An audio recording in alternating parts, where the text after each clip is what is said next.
Hello friends, welcome to my new vlog. તો આજે હું લાવી છું તમારા માટે ચટાકેદાર શેઝવાન રાઈસની રેસીપી કે જે ખૂબ જ ઓછા સમયમાં બની જાય છે। તો ચાલો સ્ટાર્ટ કરીએ। તેના માટે આપણે એક તપેલીમાં 2 કપ જેટલા ચોખા લઈને તેને સારી રીતે પાણીથી સાફ કરી નાખીશું।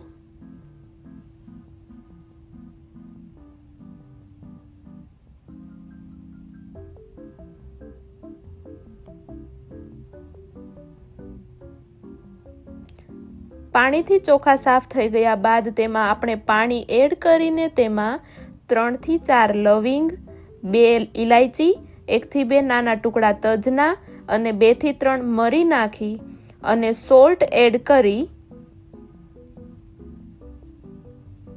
એને બાફવા માટે ગેસ સ્ટવ પર મૂકી દઈશું। ત્યાર પછી નેક્સ્ટ સ્ટેપ આપણે રાઈસ બફાઈને તૈયાર થાય ત્યાં સુધીમાં એક મીડિયમ ગ્રીન કેપ્સિકમ, 2 નાના ટોમેટોસ,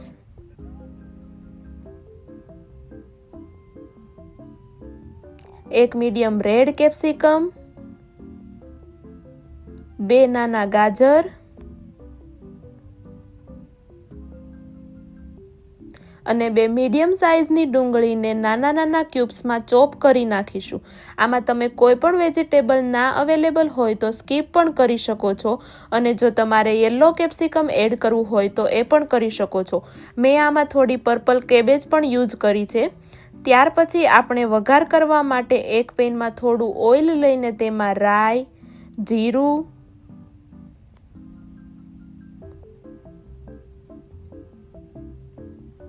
તમાલપત્ર અને લીલા લીમડાના પાન પણ નાખીશું અને થોડા લીલા મરચાં અને આદુની પેસ્ટ પણ એડ કરીશું અને ત્યારબાદ તેમાં આપણે ચોપ કરેલા બધા જ વેજીટેબલ એડ કરી દઈશું।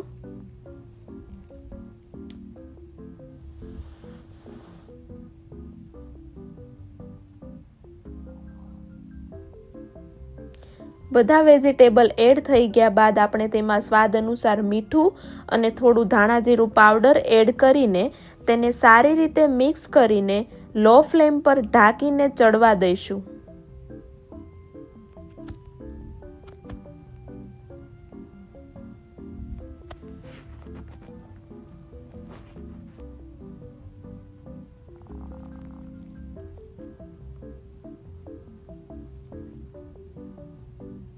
થોડી વાર પછી બધું ચડી જાય સરસ રીતે એટલે તેમાં શેઝવાન ચટણી એડ કરીને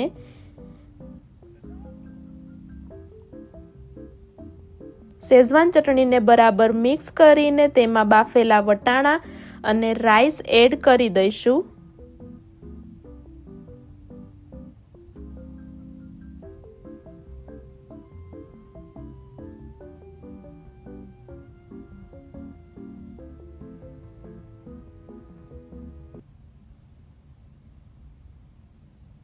ત્યારબાદ રાઈસને આપણે સારી રીતે હલાવીને મિક્સ કરી દઈશું।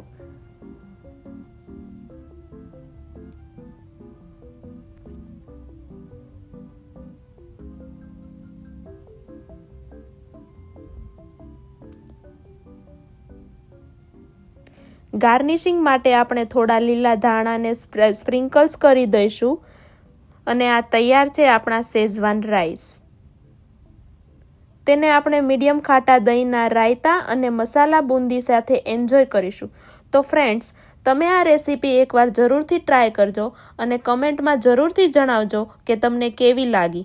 આઈ હોપ કે તમને બધાને મારો વિડીયો સારો લાગ્યો હશે અને જો પસંદ જ આવ્યો હોય તો લાઇક, કમેન્ટ અને શેર કરવાનું ભૂલતા નહીં અને ચેનલમાં નવા હોય તો સબસ્ક્રાઈબ કરી દેજો। તો મળીએ નેક્સ્ટ વિડીયોમાં નવી રેસીપી સાથે।